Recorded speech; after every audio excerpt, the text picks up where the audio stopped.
Hello everyone. Today I'll be presenting our dataset paper called BURST, which is short for Benchmark for Unifying Object Recognition, Segmentation, and Tracking in Video.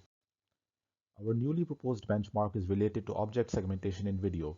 Currently, there are several benchmarks covering this broad domain.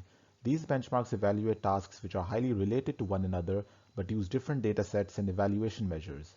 As a result, the research landscape in this domain has become quite fragmented. To paint a picture of this, the existing benchmarks include video instance segmentation, video object segmentation, unidentified video objects, multi-object tracking and segmentation, and video click. Although several of these benchmarks overlap with each other, they mostly use different evaluation measures. As you can see, this landscape is quite confusing and lacks structure.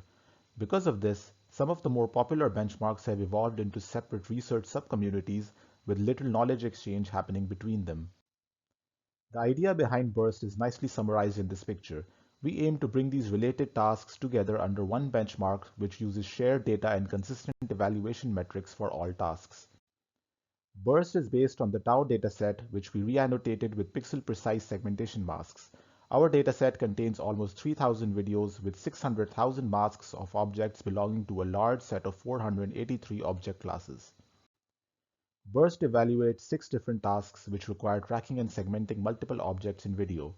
Collectively, BURST covers all the tasks evaluated by the various current benchmarks we saw earlier.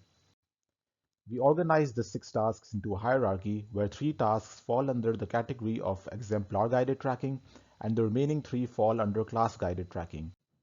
Let us take a look at each of these categories. For exemplar-guided tasks, the goal is to track and segment a certain set of objects given some explicit guidance for each object. For the mask-guided task, we are given the segmentation mask for each object in the first video frame in which it occurs, and the method is then expected to segment these objects in the remaining video. The second task is called box-guided, where the user is only given the first frame bounding box for each object. And finally, for the third point-guided task, the method is only given the coordinates of a single pixel lying inside each object. Let us now discuss the class-guided task. Here the objective is to track and segment all objects in a video which belong to a certain set of object classes.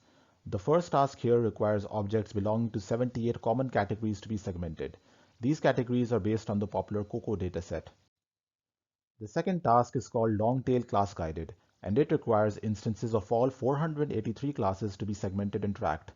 This is a much more challenging task because it includes several uncommon classes, and for some of these classes there are only a few samples in the training set. Finally, the third task is called open world. Methods tackling this are only allowed to use annotations of the 78 common classes during training, but during inference, they are expected to track all 483 categories. This task evaluates the capability of tracking methods to generalize to object classes which were not seen during training. To recap, BURST contains 6 tasks organized into a clear and easy to understand hierarchy. We see that, for example, our mask exemplar guided task is the same as the popular video object segmentation task. Likewise, our common class guided task is the same as the current video instance segmentation task.